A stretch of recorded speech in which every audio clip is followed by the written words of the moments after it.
Well, it's good to see you guys. Thank you all for coming.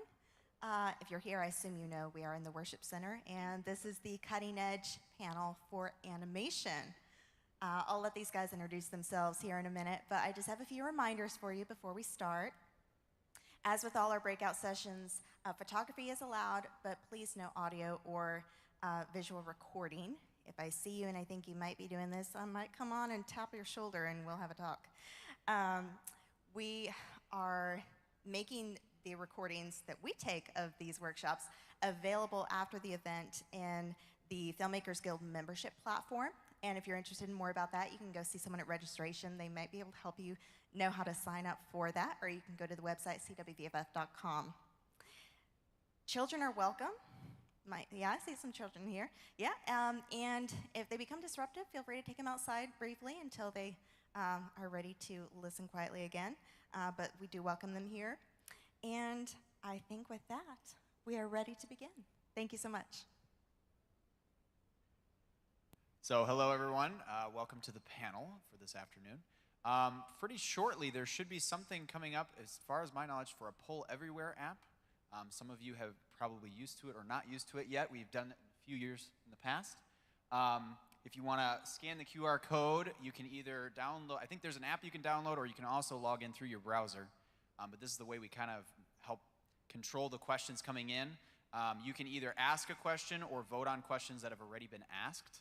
And that'll give us kind of, point to work from. So without that, I'm just going to hand the microphone down and have these fine gentlemen introduce themselves. Hi, I'm Todd Schaefer. I've been an animation director for almost 30 years now. I've worked currently for Tonic DNA in Montreal, and we've been doing a lot of service work for the larger studios, Disney, Warner Brothers, Bento Box. And we've been able to work on some pretty nice projects, big projects recently. I also work with a producer at Glorious Films. We've done a few 3D animated faith-based films. One still in production, sort of stalled at the moment, but The Promised Birth of the Messiah was our first one. So I'm sort of straddling the secular and the faith world. Hi, my name is Greg Toll. I specialize in stop motion animation, so the illusion of life out of inanimate objects, and a lot of what I do involves Lego, which we call brick film. So stop motion questions, happy to help you out. I love that you do Lego. It's just I'm David Beal. I do motion design. I've been doing this for, I guess, 15 years or so, and lots of explainer videos. They're like animated short films, lots of corporate work, and then I've worked on a few, I guess a handful of Christian movies, including War Room, a little bit on the Courageous remaster just now, and then a handful of others. So. All right, so by now, hopefully we have some questions for these guys. Anything yet? We'll see it on the big screen. Okay. Can you describe in a brief overview of your workflow? Can you just, let me reread that. Can you describe a brief overview of your workflow? No. Brief is not something I can do with my workflow. I do 3D, I've done motion capture, I've done 2D animation is what I've done most. But I'll let somebody else go ahead and. Whoa, wait.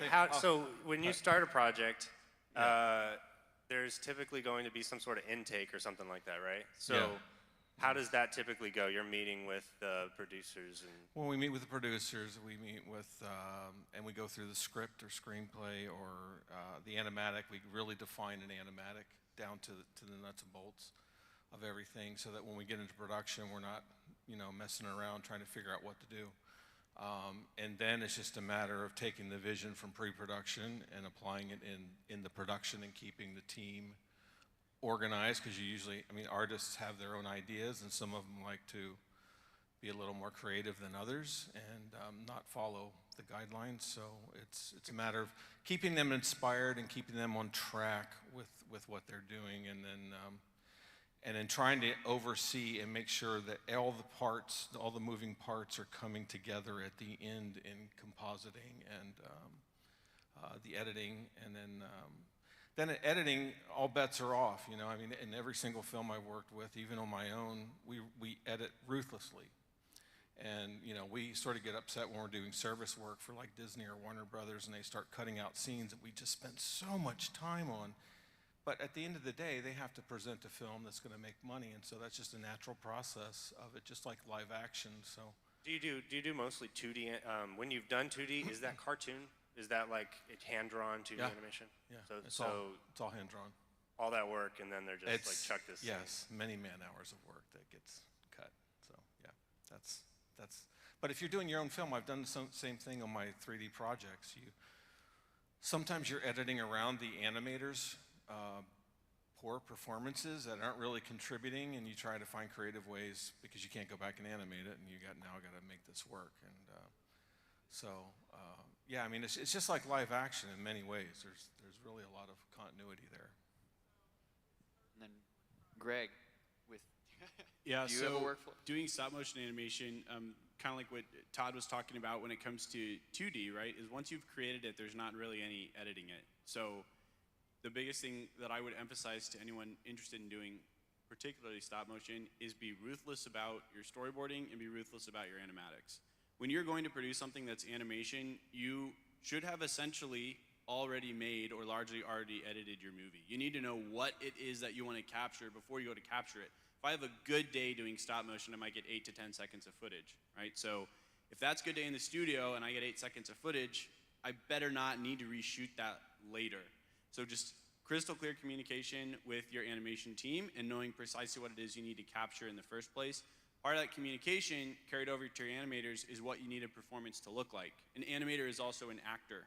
That inanimate object doesn't evoke any emotion by itself. So I need to make sure I'm being very clear with them and we get precisely what we wanted to obtain at the beginning as the final product. So I can't emphasize enough, be ruthless about your storyboarding and your animatics before you start to capture anything you think will be a final product. And you don't edit? We do edit. Oh, okay. We do edit. But part of what I was trying to say is try to be as ruthless about editing beforehand as you can be. You want to edit up front so you don't have to do a lot of editing afterwards. Yeah, so let's say I'm doing a 5-minute explainer video. It's an animated explainer video. I'll break out Adobe After Effects pretty much right away. Well, first I might take out the script and then write down do like 2 columns, right? As I'm writing on one side, I have the script that I copied, and on the other side, I put the action, what I imagine to be happening on screen.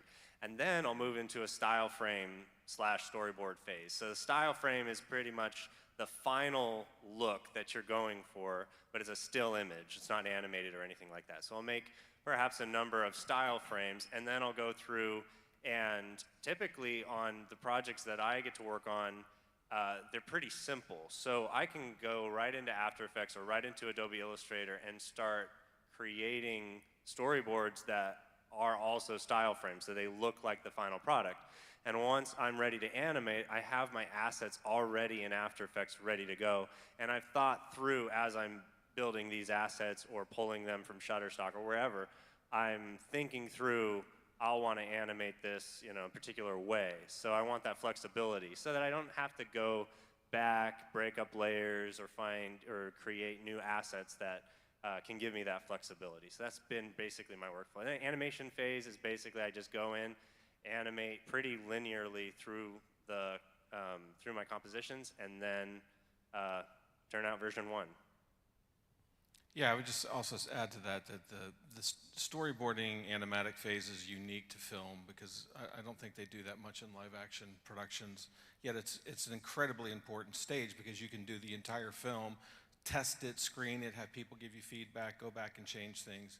And it's part of the rewriting process. You know, there's like 3 writing processes. You write the script, then in animation you do the animatic, and that becomes another place where you're rewriting the story. And then in production, when you're working with your actors, things change on the fly.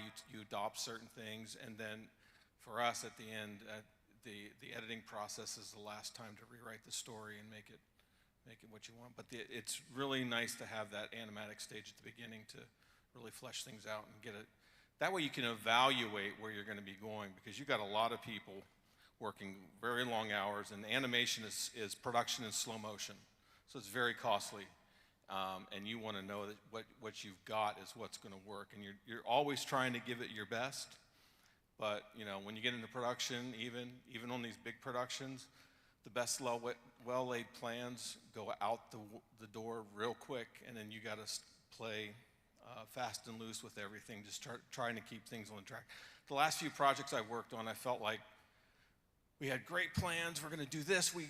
It's better than the last project. We're going to make sure we got all these things happen. And then as soon as this train starts moving, pretty soon you're chasing that train because it's running away from you.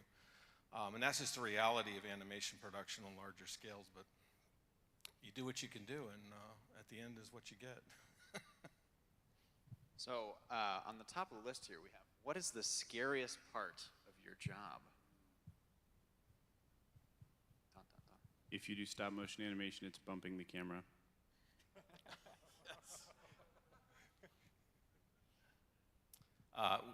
When I started animation years ago, I was shooting camera. We were doing everything on cell, hand-drawn cells, and painted things. And you're usually up late at night shooting stuff back then, because animators would work during the day, and the cameraman comes in at night.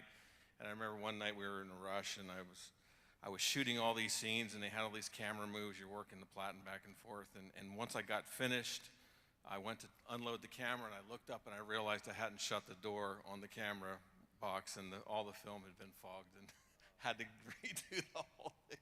So that's one of the scariest moments I've had. Yeah, I mean, a hard drive failing would be the worst, I think, you know. Yeah. Deadlines are pretty scary, especially when I've spent a good deal of time trying to like figure out a good direction. And time is, you know, going by, it's getting closer and closer, and I'm sort of mentally planning out how long is this going to take me to, you know, complete, and am I pacing myself properly and everything like that. So I would say that's probably the most stressful part of the job. So I read before. Oh, there. Anyway, let's see. When you start an animation, how do you keep your motivation to see it to the finish line? So you can also, if there's another question there, what was your favorite part of your job? So we'd almost combine the two and say, what is the biggest motivation that keeps you going when tough times get long? And yeah, what do you enjoy the most? Well, I used to run into my producer's office often when we were doing commercials in LA, and we would be in a panic because the client's changing this or doing whatever, and he'd just say, calm down, it's only a cartoon. So that kept me my motivation, sort of reset me, and I was like, okay, it's just a cartoon, I'm having fun.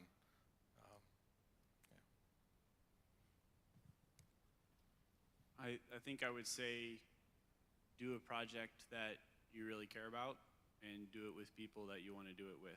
Because no matter what you're making, you're going to have bad days. You're going to bump a camera, and it's going to be 7 hours of reshooting or something.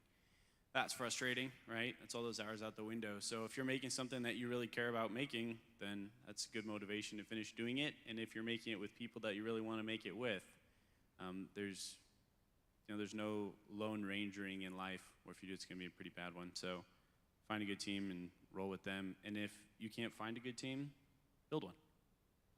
There'll be some projects that I'm working on where I'm having difficulty connecting just my personal energy and motivation into the producing of it. I don't feel inspired. It's just I'm clocking the time, but I'm not really energized by it. So I'll find that I'll be working sort of in that way, feeling bored or feeling like, this is just not grabbing. And then if I give some focused attention to a specific detail, for example, that'll often kind of trip my motivation into a higher gear, where all of a sudden I'm kind of not having to think as much about just keep going. So it might be, in After Effects you can build these little like expression rigs, for example, where you use a little programming to kind of automate something, right? So I might kind of get in the weeds on that a little bit and really just kind of, you know, not look at the clock for a little while and just kind of work on this. And that will often give me this sort of spark of inspiration to keep going. And I find that that is gold, right? You want to like latch onto that. The trick is just to not get so detailed where you're just spending all your time on these little, you know, minutia, and you're not doing the rest of your project. So use that. I try to use that as a springboard to keep going through the rest of the project. Go ahead. I was just going to jump on David's train here for a second and say, get something done. Like, especially animation is this very intimidating thing, right? It takes a tremendous amount of time. If you get something done, at least for me as an animator, it's tremendously rewarding to be able to go back and be like, oh, man, that shot looks so good. That character wasn't doing anything 3 hours ago, and now they're jumping out of an airplane. So get something done. If you're in animation, you're in it for the long haul. And if you're learning animation, you're going to be working on a lot of projects that you just don't care about. But you have to find a way to say, you know, this is advancing my ability. This is challenging me in a certain way, even though I think this project is ridiculous. But that's most of your projects. You're at least, unless you're doing your own thing, you know. But if you're doing service work where you're going to get a lot of good training, you just realize I'm in a place where I'm getting training to do what I'm doing, and that should be motivation enough to get you through. Because it is a long process. If you're going to be doing this for your entire life, they're not going to be all your favorite projects. That's just the way it is. So one of the questions that was asked before this one is, what computer program are your favorites for traditional animation, and why? I'm assuming they mean 2D. That one. Well, there's only one that is really used at least in the United States, and that's Toon Boom Harmony. I don't know of any others. I think Photoshop has some capabilities. Blender has some capabilities for that kind of thing. But most studios, if not all of them, are using Harmony Toon Boom. If you're in the UK, then they love TV Paint. So I have not worked on that in a production environment. I have TV Paint. I like TV Paint very much, but it's got all these softwares have different limitations, and so. And then I'll forward that question actually to you guys with your both special fields. What are some programs that, you know, you couldn't live without? So there's only really two options for professional stop motion animators that I'm aware of, which is Stop Motion Pro and Dragon Stop Motion. Was originally Dragon Frame. Personally, I'm a huge fan of Dragon. That's the only software that I use. I don't even touch all of its capabilities. It has the ability to integrate with rigs and lighting systems and more advanced capabilities than my current production level gets to utilize, but it's an exceptional program. It's really solid. It'll always export multiple folders for you. So you'll have like a stream folder where you get sort of like a low-res preview of a shot. You'll have all of your high-res images, and then you can also just like export a basic MOV from the program if you want to drop that in for an editing timeline or something like that. So if you want to do stop-motion animation, I can't recommend Dragon enough. Yeah, and this isn't really traditional animation, but Adobe After Effects is what I use for, you know, motion graphics animation. Hoorah. Let's see here. I think we covered most of this on this one here. I'm going to jump back to a question that was asked earlier with is keeping the motivation while you guys work on these things. I know for myself personally as an editor, it can get very long and very lonely days in your little tiny room. Is there anything you've learned to keep the, if you want to say, the creative juices flowing, or even just motivation? You know, do you stop and do a million push-ups? You know, do you run around outside? Do you open the window? You know, what are some tricks that you've learned over the years of working sometimes, you know, alone? I go backpacking personally. Yeah. So I've been living in Boston for the last 6 years. When I was working on Atlas, I was doing a lot of like 80-hour weeks, and I remember I came off duty one day, wrapping up some time in the Coast Guard, and I came home and I was planning to sit down for the weekend and work on Atlas. I sat in front of my computer and I was like, I can't do this right now. I can't even look at this screen. I can't think about it. So I just threw stuff in my pack and I went backpacking in the mountains instead. And for me, that's like a great reset. Just getting completely out of that environment, completely removed from the project, going outside into creation, right? Which shouts out the glory of the creator. It's a great reset opportunity, then come back and be able to face the beast again. Yeah, I like to run. I like to do, you know, workouts and stuff like that. That really helps get moving. I do work at a stand-up desk, so that really helps, you know, not be sitting all the time.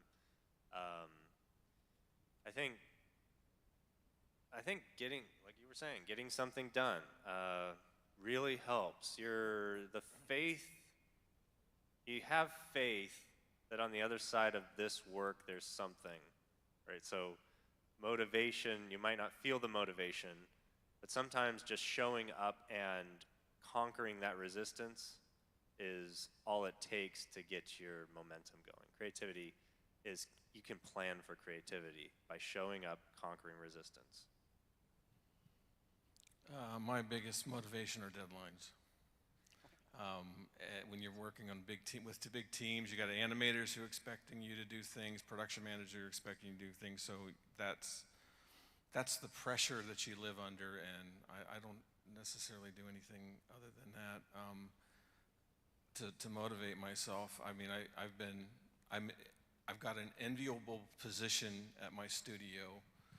Being an animation director or a supervisor on some projects where I'm being entrusted with a lot of stuff. And so that itself has a lot of pressure and motivation. So for me, it's just the work. I love the work, and I love working with the artists I work with, and I want to give them the best opportunities to create the greatest work that they can for whatever role that they have.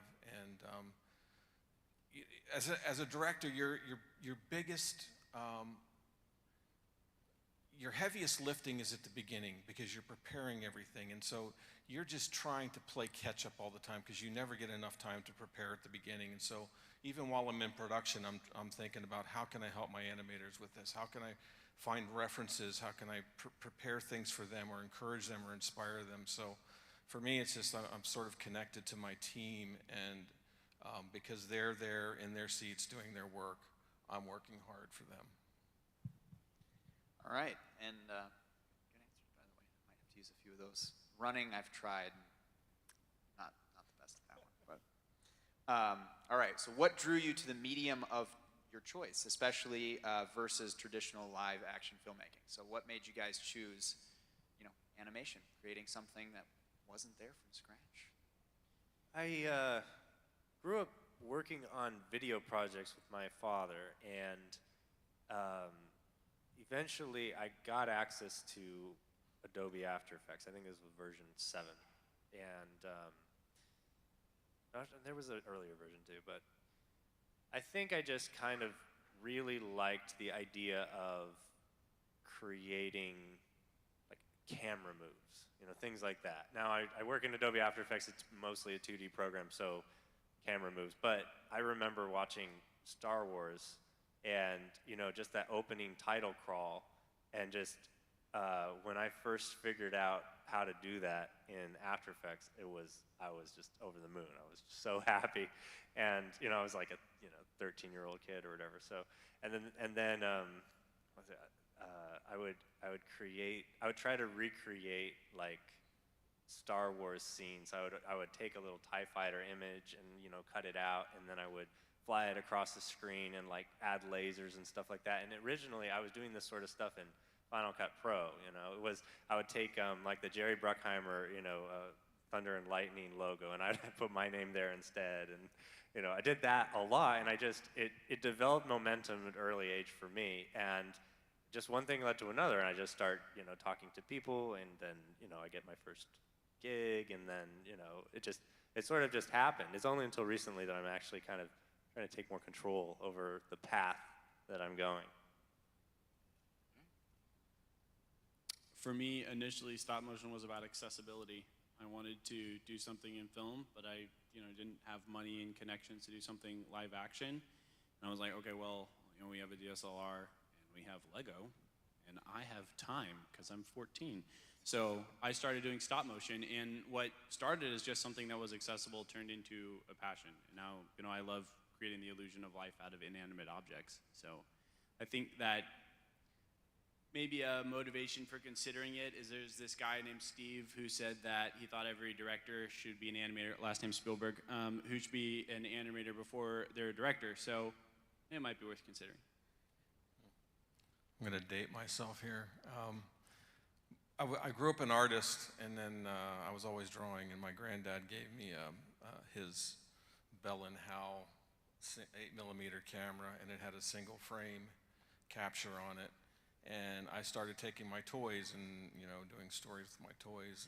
But it was very expensive. It was hard because, it's $20 for a cassette of Super 8 film, and it's about $20 to get it developed. And back then, $40 was a lot for 4 to 5 minutes of stuff. And so I didn't get to do a lot. But the animation was slow, so I could do that. So it was more affordable than doing live action, because I tried some live action with friends, and it just got very expensive. And then I ended up in film school, and I always wanted to be a director, and my teacher said, you're not going to be a director, you need to figure out what you're going to do when you come out of school to be employed, which is very good advice. You want to be editor, sound guy, whatever. And I thought, well, why not animation? And so I started getting into animation by default, because my buddy who I teamed up with in film school, who was my cinematographer, we were to go make films, and he decided to bail out and go to another school, and so I was sort of left alone in my film school days, and everybody else had paired up, and I thought, well, all I can do now is animation, so I did animation. But if I'd known it would be 30 years of a career, I might have changed my mind. It's not too late. We're too late. So, in 30 years of animation, what is the favorite character you've created, and then of course, gentlemen as well? That I've created? I haven't created a lot of characters, except on I did The Promise, The Birth of the Messiah. So that's like Bible stories. So I don't know that you have a favorite character, except what's his name? Who sang. See, this is what happens when you get old. You can't even remember the names of your own characters, even if they're biblical. David. No. Elizabeth's husband, what's his name? Isaac. Zachariah, that's it. There you go, Zachariah. Thank you. I'd never figured that out. So I did a Zachariah. He was sort of our comical character in that one. So I would say, from ones that I created, that would be. In the current show that we're developing, Wandering Skies, there's a boy, he's about 10 years old. His name is Ash. He's a machinist savant, and he also has high-functioning autism. I had a family member that I was close to who I grew up with that, and so I guess you could say that it's kind of near and dear to my heart, and I love this character. The writer that we have, she's also been a teacher, and she's worked with some kids with autism before, so I just think that we're breathing a lot of special life into Ash, and so right now he's probably my favorite character, even though he barely has any screen time yet. I've done character animation, but I haven't really created, I wouldn't really say created a character, like with a name. Favorite logo, then? Favorite War Room. That was a great logo. It's not my favorite, but there's a logo animation that I did with the brand is called Trellis, and it basically is like this vine that kind of wraps around a trellis, and it's all 2D kind of cell animated kind of style, but it's in 3D space and stuff. I like that. The leaves are kind of growing and it's popping up. Fancy. All right. So, big one. How has your faith influenced your career choice and your craft? Or maybe actually it was just, how has it influenced your craft? Your art. Well, you always want to work for excellence, right? And Scripture tells you you're working for the Lord, not necessarily for an employer, even though you want to please the employer. So when I'm doing secular level stuff, it's to be a representative of Christ and try your best. You sometimes fail at being a good director to your employees, and so I tend to be more very artist-oriented and maintain a good testimony. And I never wanted to get into faith filmmaking until God sort of dropped it on my doorstep when I did The Promise. I didn't want to do The Promise. I went into it kicking and screaming because it was low budget, animated baby Jesus film. And and my producer, who was agnostic, we were working on some other big projects, and the financing fell through, and then it's like he comes into my office one day and says, "Hey, I got a good idea. I want to make a baby Jesus film. I think I can get some money for it." I'm like, "What? Where did that come from?" And he said, "Yeah, think about how you approach it. I'll be back in an hour. You tell me how you're going to approach it." And so I opened up my Bible. I'm reading through Luke, and I'm going, "Oh my gosh, look at all these Hebrew songs. I'm an expository preacher at my church, so I can't just skip over things. I have to deal with them." And I'm like, "Okay, the only way I can deal with this Hebrew poetry is to make it a musical." And I thought, "We're not musical. That'll shut it down." And he comes into my office, and I told him, we have to do it as a musical. It's the only way. So, we're not musical, so we can't do that. We got to figure out, let's do something else. And he says, "I think I can get more money for that. I'll get right back." And so he goes to his office and comes like, "Yes, I can get more money for that. That's great. Start working on the screenplay." So that's how I got into that. And I didn't want to do that at all. But through that process, the Lord worked on my heart and showed me the possibilities of that kind of production. And he was more enthusiastic than I was, and he's agnostic, and I'm not. And so, that's when things started to change for me in that. I would say for me, the biggest influence is in the stories that I want to tell and in the way that I treat people that I work with. Hopefully, they would tell you that I treat them reasonably well. That's always the objective, right? Is to be the hands and feet of Christ as stumblingly as we do that. But it's very important to me, and Philip actually alluded to this earlier in the opening, right? The Bible says not many of you should desire to become teachers because a teacher will be judged by a higher standard. And if I'm crafting a film and then I'm presenting it to someone, I am speaking theology into that person's life. Is that theology good? Is it bad? Is it biblical? Is it unbiblical? What am I inspiring that person to do in the teaching that they're getting from the story that I'm telling? So that's probably the biggest thing for me is I'm not preaching. If you want that, get a podcast or a pulpit. Don't make a movie. But if you are a storyteller, you're still speaking theology, and it should be truth that you're speaking to someone's life. I don't have a really good answer for you. I could say, so the question being, how's my faith influenced how I prepare? I've done a lot of the work I've done because I like the feeling of getting approval from a client or being told that I'm talented. That's a huge reason why I've done a lot of the work that I've done. That's what has often driven me to work as hard as I have. But I don't love that as a motivation. I don't think that's really healthy. You don't even have to, not be a Christian for that to be unhealthy. So I think for me, I'm challenging myself, especially more lately, to think a lot more about why I'm actually doing what I'm doing.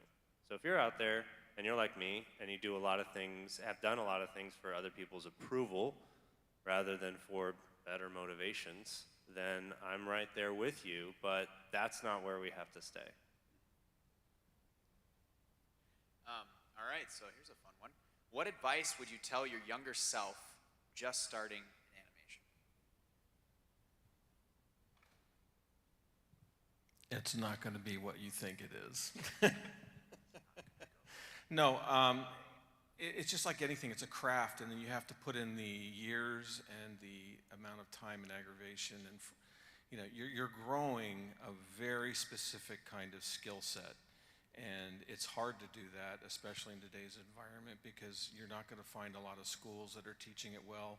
We review hundreds of portfolios at these festivals, and it's really discouraging for me to see what art schools and animation programs are teaching the kids, and they're graduating without any skill set that they can come to work at a job with. And some of them even, one that I put my daughter through, she wanted to minor in animation, and they just said, we're not here to develop animators to become, or kids in animation to be employable by a studio. I was like, well, okay, what are you doing?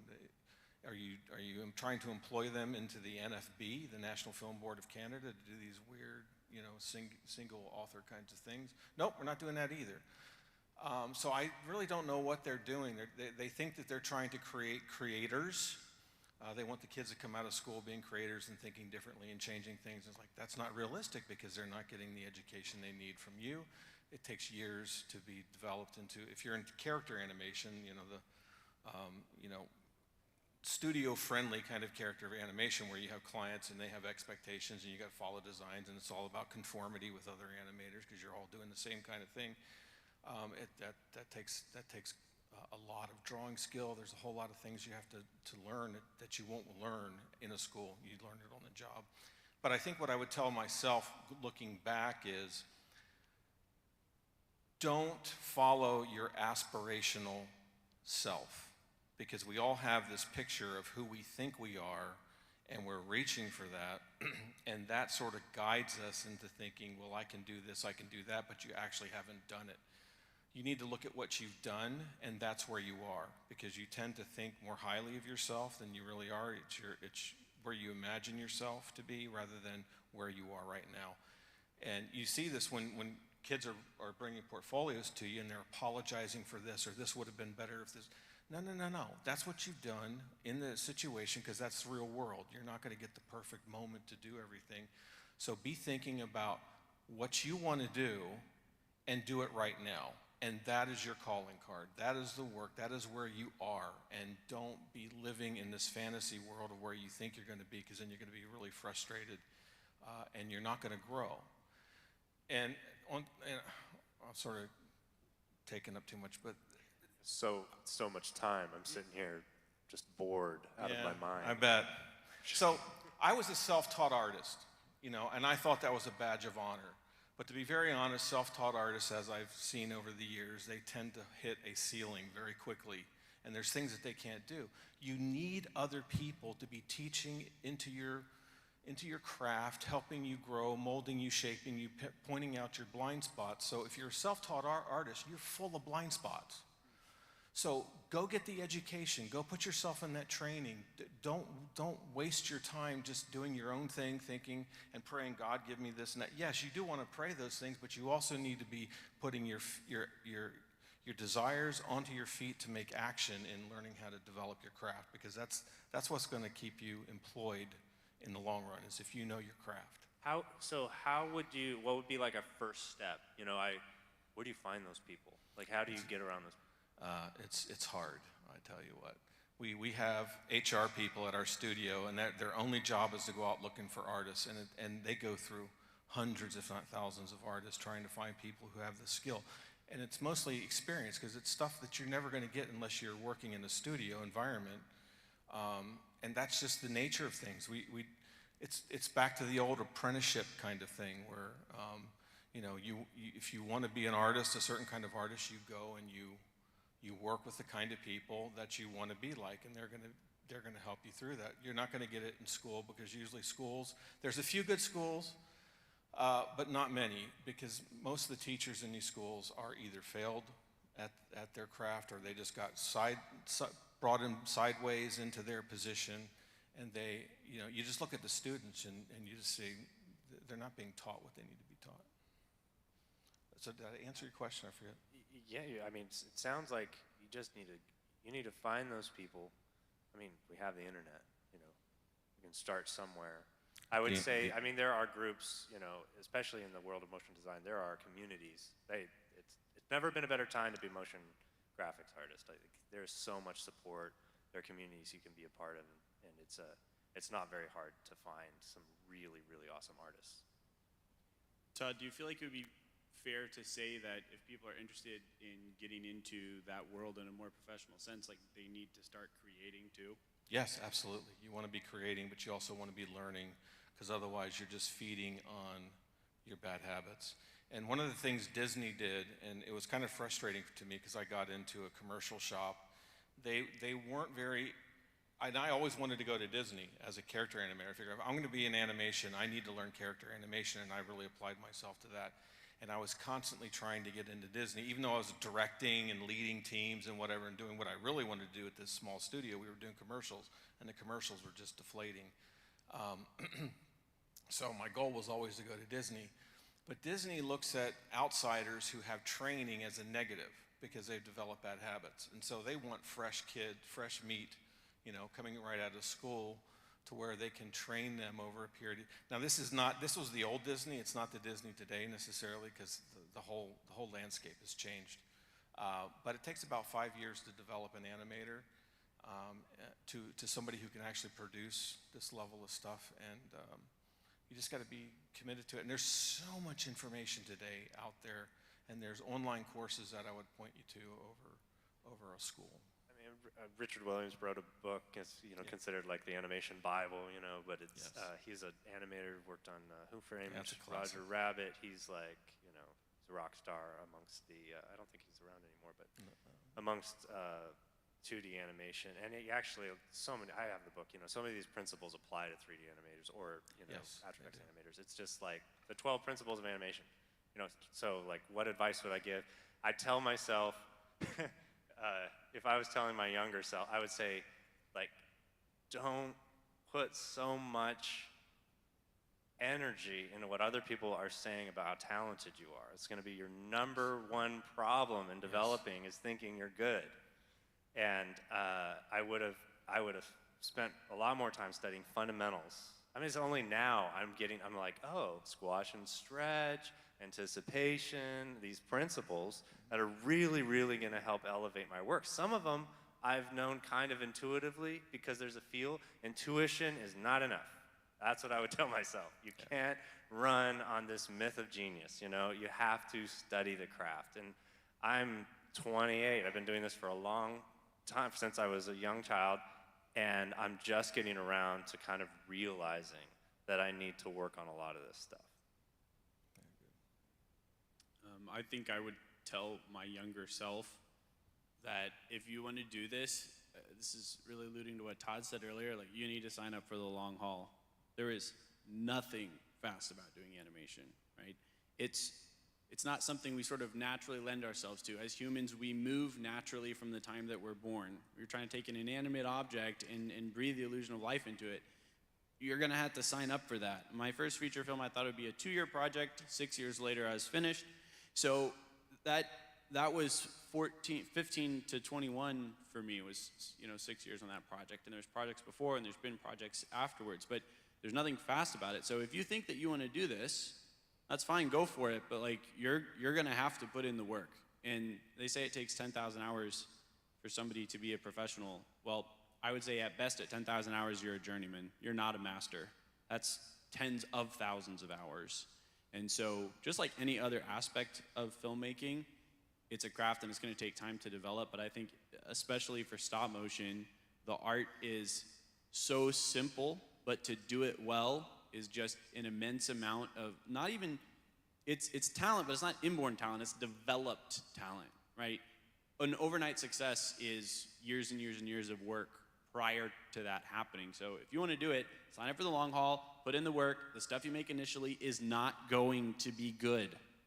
It won't be good. You probably shouldn't even show it to people. But down the road, 3 years in, 5 years in, 10 years in, you're going to be making something that's really worthwhile. We're all clearly very happy with our younger selves. The other thing I would say is talent is a word that is not usually spoken by some of the best animators I know. When people go up to them and say, you're so talented, they sort of take an offense at it because they've put so much hard work into developing and learning this skill.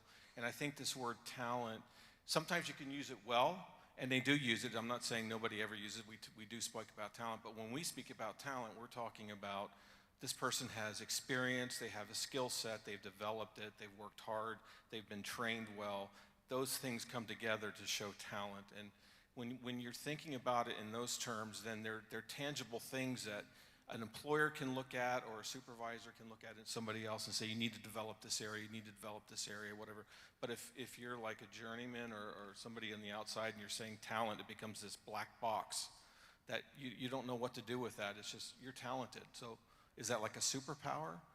No, it's not a superpower. It's you've trained well to understand, to be able to do that. And the other thing is you don't be afraid to fail. If you're not failing, you're not growing. And that would be something else I would tell myself. Don't be afraid to fail. Some people are so perfectionistic like myself, I was terrified to fail. Fail big and fail miserably, but you're going to grow through every failure. That's awesome. That is a really good message. Fail early and fail often. And So- do it before you got a paycheck or you got people watching you do it. All right, so the next one, I feel like some of these are kind of coming from the same vine here, but we'll start with the first one. Do you use freelance animators, and how does that work? Okay. Tackle that. The answer is yes, I do, and it is terribly difficult. And that's not a reflection on the skill of the animators. I've worked with some really skilled freelance animators. What's difficult, like everything else, is communication. When you're bringing in someone who isn't in-house with you in a studio, and y'all aren't sort of living and eating and breathing the same project, and you're saying, hey, I want you to produce this sequence. Well, it could be as simple as there was a detail that they didn't remember that if you were in-house, you could have told them about. And so the only way it's even relatively feasible is you need to have good shot lists, good storyboards, good animatics. You need to make sure that you're painting as crystal clear of a vision as you can for that freelancer, and then you need to lower your expectations. And that's not reflective on the animator's ability. Again, it's that they can't fully understand a vision you're trying to project over time and distance when you can't be there in-house with them saying, actually, we need to turn the camera 5 more degrees to the left. When the character moves that lever, it looks too smooth. There's not enough resistance there, right? So you need to lower your expectations, and that just might be the reality of where you are on a project, and you need to make sure that you are communicating a lot with your freelance animators. It's tremendously difficult. If there's a way around it, I recommend getting around it. I found myself, I'm currently working on a pitch for a project, and I have not been able to get around it for the current station, but anytime that I can, I don't want to work with people long distance. Not because of them, but just because it's so hard. I have been a freelance animator, and listening to you, it sounds like I need to go thank some people for being very kind to me and how they've worked with me, because I've been really lucky to work with some really great artists who know not just what they're doing, they know what I'm doing. They're After Effects artists, so they know, and I've learned so much from them, and they've been very, very kind and easy to get along with, and I need to not take that for granted. And as I desire to work with more freelance artists myself, I think I need to keep that in mind. That I think what I would think of as being difficult would be how much can you sort of kick things back and say, change this, change that, or the whole thing needs a rework, versus you're like, 80-20 rule, like we're 80% there, I'm not gonna fuss over, an extra 10% or extra 3% or whatever. So I would imagine that would kind of be the struggle as a creative director. Now, starting on, sorry. Yeah. So we use freelance animators a lot. We have a core team who's in-house. Since COVID, everybody's gone home, and in the wintertime, they don't want to come into the studio, which is good, because I enjoy that, working from home. But we use a software called ShotGrid, used to be Shotgun. We've developed into that as our primary workflow. So an animator can upload something, send me a note directly, I can give them feedback, I can draw on the screen. So there are some advantages to working online, whereas in the studio it was hard because you have to book a room, make sure the room's free, get up to work, go to talk to the animator, everyone's all crowded together, and so it's hard to talk because then you're distracting other people doing their work. So there are some benefits to working over ShotGrid, but there are some downsides as well. There's that personal interaction that's very helpful. But we do the best that we can, and so it is hard to find good animators. But today, given everything, the way we're working now over internet, I can build an amazing team of the best animators I can find. And I've got legends who are working with us remotely, who would never be able to work with us because they can't fly overseas from Spain or whatever. So it opens up a great world of possibilities for us. So, but for our studio at Tonic DNA, you just contact the HR department, submit your reel and your portfolio, and we put it in a bank. We listen to everybody. I mean, we see everybody and they get to the right people because we got a big studio that's got different departments, different directors for different things. And so just go through the HR process. It's designed to help us find people to do the projects that we want to do. And David, I want to kick it back to you because you mentioned you had done some freelancing.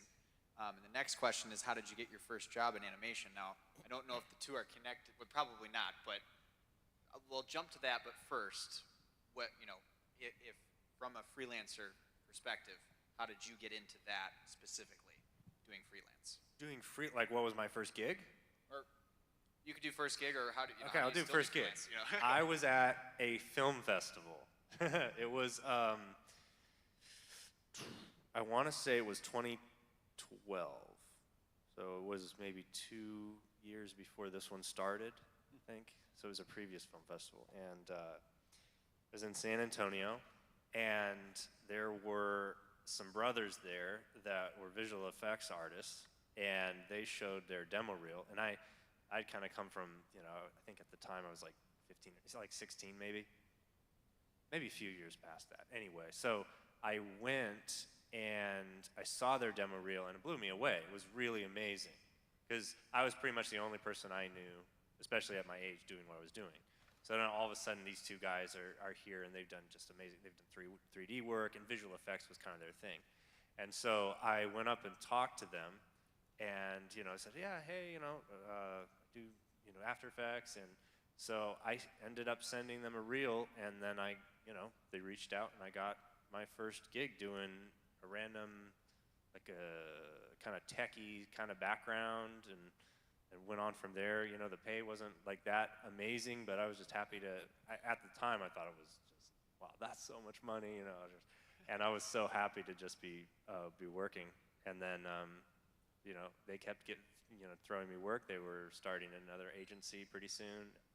And those relationships is really how I became, a constant freelancer at the time. So aligning with these agencies that just give you, a lot of work, and then I got maybe 1 or 2 other agencies that were similar, and so I would have a fairly steady stream of work eventually. And so was that freelance job your first job, or was that? That was my first job, yeah. Okay. That was the first job I got paid for. I had worked with my dad before that. So this was my first direct to like a client, all my own, Anyone else? What was your first job? How did you get into animation? So I think to serve the spirit of the question, how did you get your first job? And no, you're good. This might be helpful. I was making stuff. Seriously, that's why I got my first job. If someone reached out to me and they're like, hey, I see what you've been doing online. Like, would you be interested in doing this professionally? Can I hire you to do something? So this is even talked about in Scripture, right? Do you see a man who is excellent in his work? He will stand before kings. He will not stand before mere men. So if you're making something that is excellent, that quality goes before you. It becomes your calling card.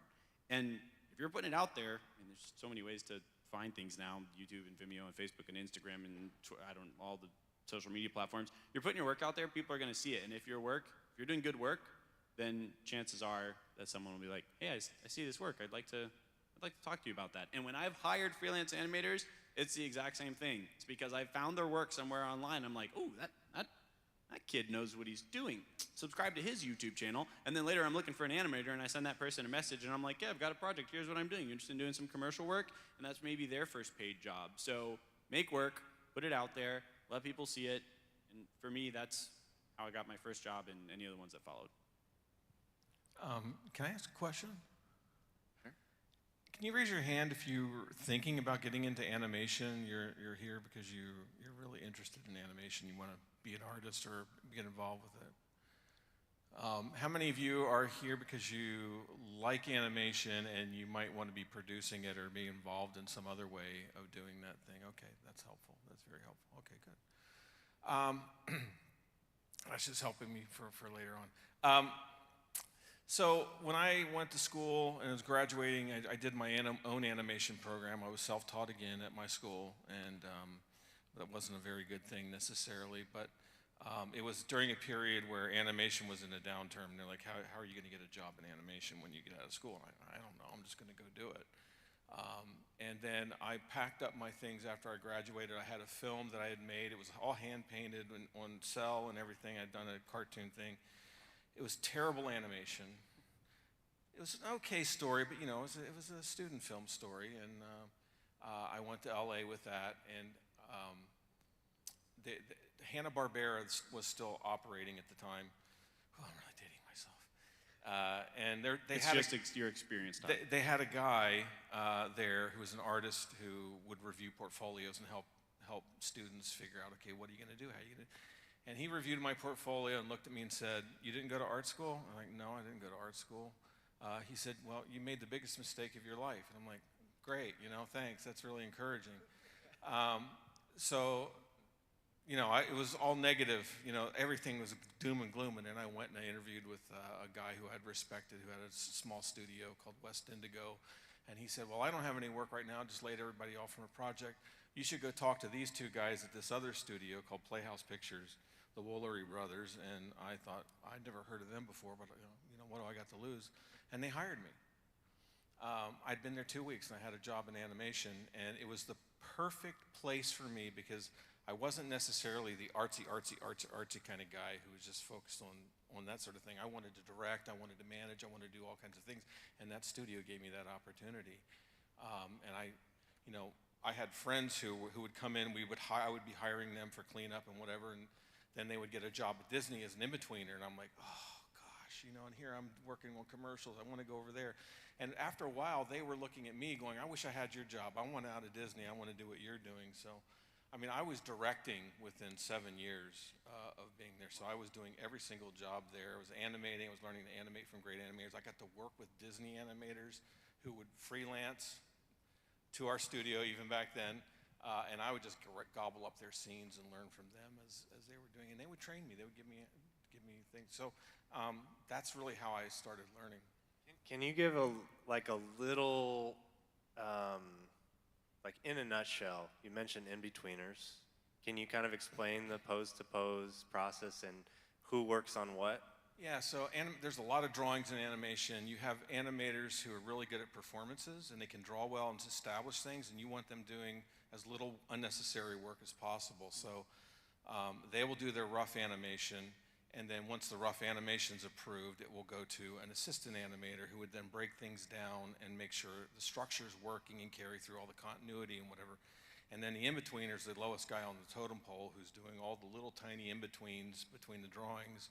There's really no guesswork in that. It's just filling in the drawings, making sure they're moving properly and everything. And so that's it. That's just so fascinating to me. Yeah. Because we work, I work with, well, you do similar, where you're frame by frame. Do you just straight ahead? You just animate it without any keyframes. It's just, it's not pose to pose. It's straight ahead. Straight ahead. Right. Yeah. Very interesting. Yeah. So I'm so lucky. I just set a keyframe. And After Effects just kind of does all the in between stuff. You can't go back and edit the middle of a stop motion animation. It's crazy. It's crazy. Feel very lucky. Yeah. No, it's kind of a piggybacking off of what you were talking about. I've heard through the grapevine that animation and the, if you want to say the art of it when it comes to poses and characteristics is sort of going away with some of 3D because they're not doing the traditional 2D process where you have certain animators. You have one animator working on a piece of a scene and doing all of the characters versus one animation team working on one character throughout the movie. Is that something you've seen, taking it and kind of playing into the next one? Well, that's one of the well-laid plans that you hope for, but in the reality, the inventory of what you have ready to go is what defines what team gets in. It's a balancing act, and I'll talk about that in my workshop. But Go to the workshop. Yeah. You want to do that, but it's very costly. You have to have a really well-oiled pipeline, and unfortunately today, producers at studios, even at the larger studios, don't have the patience for that. They're just trying to get stuff going, and so it's really more demanding on the animators today to survive. Well, with that opener, is there a future for animation, and where do you see it going? think absolutely there's a future for animation. I mean, I said this earlier, but in the motion design world, it's never been a better time to be a motion designer. It's never been easier to not go to school and learn this stuff. Like, you know, if you're a motion designer, schoolofmotion.com, like, pay for a course and it'll just open. For me, this is what's happening with Cinema 4D because I'm learning 3D right now. So it's just opening this world that's giving me access to so much that's internet based, and they're really hammering home a lot of these fundamental principles. You think, oh, you're learning a 3D program, they're teaching you tech stuff. Well, they are, but they're also really trying to get you to get good at lighting, get good at camera work, get good at you know, color theory, get good at being able to build contrast in your scene. You know, the highest contrast point tends to be where our eye goes, both dark and bright. I didn't even know that, like that was a thing, you know? Things like that are just blowing my mind. The 12 principles of animation, how do you apply weight to an object as it falls, you know? How do you give a sense of momentum, overshoot, things like that. Those are all things that you wouldn't think, oh, you're gonna just get that when you learn a program, but you know, places like School of Motion are really trying to give you everything you need to start doing work as soon as possible. Personally, I don't think that stop motion animation is going to go away. It's, you know, unique, it's charming, and part of what makes it so appealing, I think, for an audience is that it is quite literally tangible. No offense to the work you do, but when you do digital work, you know, it's a bunch of zeros and ones at the end of the day. And there's some really, really good digital work out there, but the human eye will always be able to tell the difference. And when you have, you know, a stop motion puppet or a character or a setting, like that's really there in real life. Those are all tangible objects someone could interact with. So I think it'll always be kind of a sideline medium, perhaps, as opposed to what the majority is coming out of, you know, Hollywood or other areas, but I don't think it's going to go away. Yeah, I think it's here to stay. It's been here for a while, so there's gonna be fluctuations in the taste of the industry, and then the studios are gonna get afraid, and they're gonna start doing reboots of everything and nothing original, Yep. and you just have to survive those waves. They come and they go. The real question is AI coming for our jobs? There will be some, probably. Have you seen this stuff? If I find out something was done through AI, it takes down my enjoyment of that thing. Because human art, to me, is about the humans that worked on it. Well, I want to thank these three humans who have been working on it. Can you give them a round of applause, please? All right. Thank you, everybody. That is time, and I'm going to turn it over to Rebecca here. And yeah, be sure to ask questions and go to those classes, guys. Absolutely. A lot of great questions still up there, so make sure to go to those workshops later and ask them yourself in person, catch them in the hallways, things like this. Thank you guys so much for coming. We will have a main session back in this room at 4:30. We're on break now, so we would ask that you would move the conversations into the hallways, the vendor booths. Check out the vendor booths, consignment booth. If you're hungry, go grab a snack or a drink at the concessions booth, and we'll see you all back here shortly. If you have any items that you have lost and found is registration. If you see a lost item, you may take it there as well. And with that, I think we're good. You are dismissed.